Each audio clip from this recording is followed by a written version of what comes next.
Welcome to my YouTube channel, Business and Finance with Charla. My name is Charlene Rufaran, and if it's your first time here on this channel, welcome. Please do subscribe to this channel because there is so much more that is coming on this channel that you do not want to miss out on. Please do like this video, please do share this video, and leave your comments down below. Now, today we are going to talk about how to pass P1.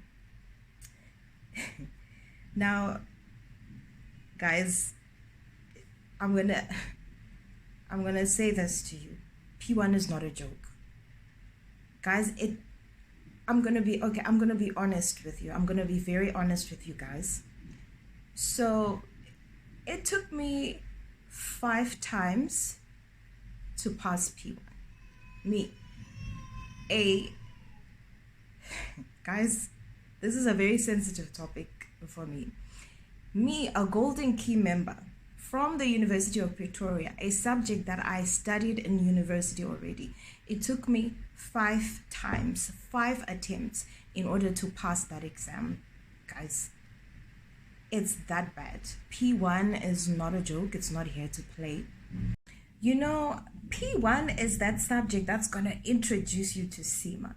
You know, that situation where you've paid your registration fee, you're so excited. I can't wait to be a chartered global management accountant.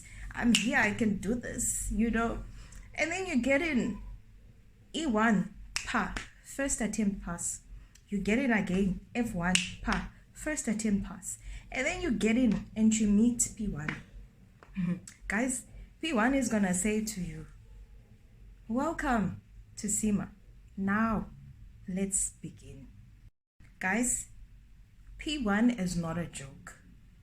It is not a joke. P1 is rough. Almost every person that I know who has done P1, they have repeated. I haven't found any person who has done P1 and passed on a first attempt. It is that tough. P1 is just... You know what, guys, let's just do what we came here for. I don't want to keep going back to that dark place. P1 is just a sensitive topic for me, but in order to help you guys pass, I just have to record this video and give you tips on how to make it in P1. So, first thing, when you are preparing for a P1 exam, you need to take your time. Guys, do not rush to go and write a P1 exam. Take your time. Give yourself 6 months to prepare for a P1 exam. I know some of you may say, oh, 6 months is a long time. That's just too long. But I need you to listen to me. Okay. Take your time. Give yourself 6 months to prepare for a P1 exam. You're going to need all that time because you cannot rush P1. If you just jump into P1, trust me, you're not going to make it. Take your time and prepare for that exam thoroughly. And then number 2, so P1, the way that they have structured their chapters is everything has a sequence and everything is connected from chapter 1 to chapter 13. So you need to study from chapter 1 to chapter 13. Do not get into the habit of saying, okay, today I'm studying chapter 3, tomorrow I'm doing chapter 13, and then tomorrow I'm going to look at chapter 9, and then maybe tomorrow. Do not do that. Study from the beginning to the end because you have to understand the entire subject as a whole from chapter 1 to chapter 13. And then number 3. So you need to study 1 chapter at a time, right? And you need to take your time with each chapter. Look at chapter 1. Go inside, outside, around, under, and over. Go deep in every single chapter and make sure you do not leave any stone unturned. Make sure that you understand every individual chapter on its own as it stands on its own. And do not leave out anything, guys. And you need to block out any distraction. You need to focus on 1 chapter at a time and take your time with 1 individual chapter. Don't try to mix things. Don't try to say, okay, I'm going to do one chapter a day. Do not do that. If it's going to take you a week to get a chapter, do that. Tell yourself, okay, this week I'm focusing on chapter 1, and master it and understand it. Make sure that the content in chapter 1 is right here on your fingertips. Do that with every chapter. Make sure you know every individual chapter inside and out. And then number 4, study material. So this is my personal opinion. I think Kaplan is the best study material out there. I have looked at BPP and I feel like BPP has just too much information.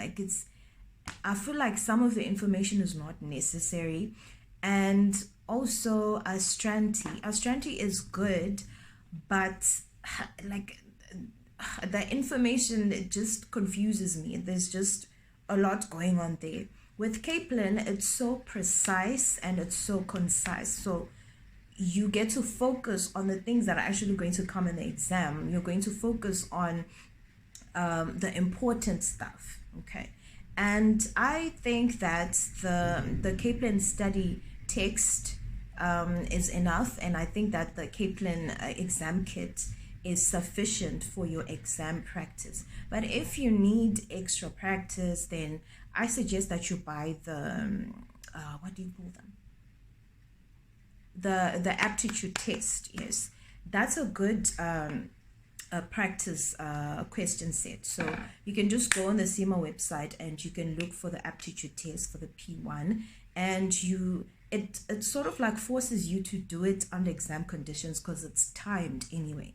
And the good thing about it is it shows your marks versus the average. So it will give you a clear indication of where you are in terms of your performance and whether you are actually ready for this exam.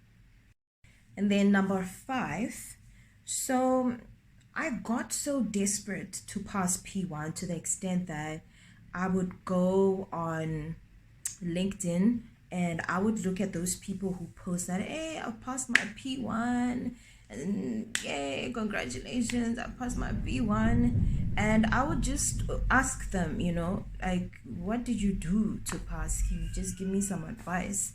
And most people would tell me, oh, go and do questions, practice, do so many questions, practice, do questions. And then I did those questions, I practiced, and then I still failed. And I remember this other guy in our study group, because we have a WhatsApp CIMA study group.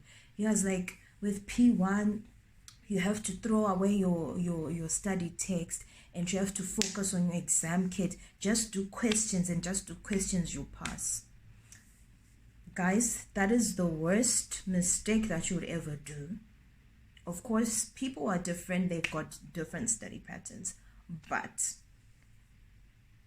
do not do too many questions. This is why.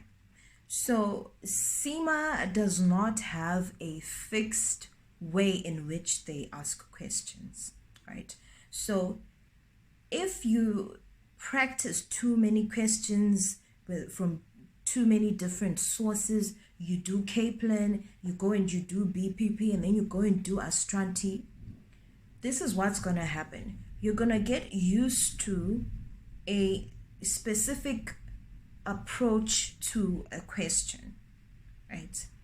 And then when you get into the exam, they're going to ask you probably the same questions that you've been practicing, right, around the same principle, but they're going to ask you from completely different angles, and you're going to be lost. You're going to be like, what is this that they ask me? I don't even know what exactly are they asking me, because you got used to a certain type of a question, right?